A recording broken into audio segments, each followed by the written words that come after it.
A staggering 250 billion rand has been lost as a result of the cyber attack on Transnet ports. Meanwhile, the looting and unrest have wreaked havoc on the country's economy, and it would appear the country's intelligence services are unable to keep their eyes on the ball. According to political commentator Dr. van Heerden, South Africa's intelligence community started failing in 2007, and it's been downhill ever since. He joins me now live to discuss this further. Dr. van Heerden, thanks very much for your time this evening.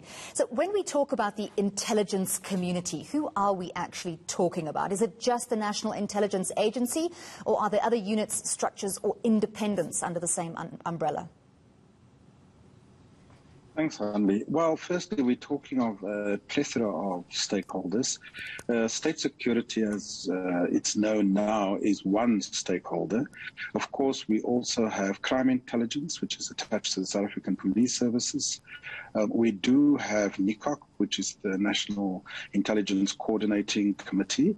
And indeed, we have the National Security Council, which the President is part of, and where most of the security cluster ministers are inputting, keeping the President and Cabinet abreast with matters of national security, matters that threaten us as a country. Of course, these are all the components that form part of the intelligence community. You say this intelligence community has been failing us since 2007. Why specifically that far back, according to your estimation? And is it all of them, or are there specific structures that you've just named that are worse than others? Well, the truth is, some scholars will tell you that the failings started earlier than 2007. I choose to mention 2007 not because of the Polokwane conference only, but because there was a confluence of policy and ideological contention that actually happened internationally. The world was changing. It was just before the national financial crisis of 2008-9, and capitalism and all these sort of mega ideologies were actually in competition with each other. The left was being questioning the way the status quo, and that played out in the South African context in 2007 with the ANC Polokwane conference, where we saw the left making a serious resurgence within the ANC, and obviously under the leadership of Zuma at the time. And so, as you all know, with structure follows strategy. And if the strategy is not in place, if we don't know where we are going in terms of our national security priorities, what is it that we want to actually achieve through our national security strategy, then we can't have the appropriate structures in the National Intelligence Agency, in state security, in the Security Council, etc. And that is where I'm saying there's been a lack. The relationship between government and the producer being the intelligence community, has been broken. So you talk about strategy and structure. Some say that we have not seen a massive intelligence failure, but rather a strategic dumbing down or hiding of intelligence about the recent unrest we've seen in KZN and Gauteng. What's your opinion on that?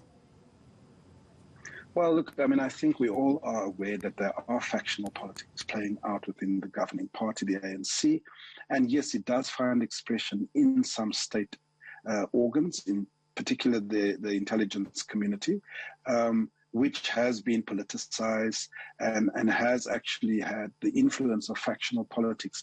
But I do think that, we could argue the intelligence community knew about the happenings of last week, but the way it responded, the way it actually geared up the government to deal with those kinds of mass lootings and criminality suggests that even if they had known, they certainly did not do the necessary preparations to try and counter it, and that is a failure. The President has said those responsible for the unrest, for incitement, will be brought to book. But what about those in the intelligence community who clearly failed him as Commander-in-Chief? What should the President be doing? Well, this is the crux of my article, which is that you can't have that kind of intelligence failure and not have consequence management. I think that there's been a number of commissions, the very latest being the Sydney Mufumadu Commission into the intelligence services, into the intelligence community. It made very pertinent recommendations. And yes, the Minister of Intelligence, and Lodlo, has been trying to implement some of those recommendations, but there's been complete inaction, I argue, on the part of the state president. And unless some serious decisions are made, and it's not just, I want to reiterate only, it's not just about changing individuals. Firing Bheki Cele or Ayanda Glodlo is not going to change the structural problems that the intelligence community in South Africa is facing. We need much more than that. What did you make of the fact that Minister Glodlo, in essence, contradicted the president about an intelligence matter? Well, remember, it wasn't so much Ayanda Glodlo, it was the Minister of Defence that actually said that there was no coup, there was no insurrection, it didn't have a face and so forth. The quibble between Minister Glodlo and Minister Cele was that the State Security Agency is sticking to their guns, that they have provided the police with the necessary intelligence prior to the events unfolding, and the police was really a bit slow out of the starting blocks. Now, we could quibble about, is that the case, is that true? What we can say is that even if that report was submitted to the police services, it is putrid in terms of the response we saw on the part of the South African Police Service.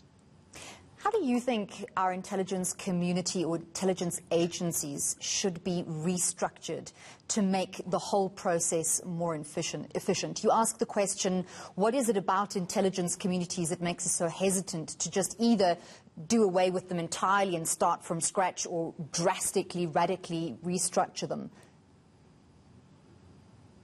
No, absolutely. As you said in your insert, we've had losses now, a computer hack at our ports to the tune of 250 billion.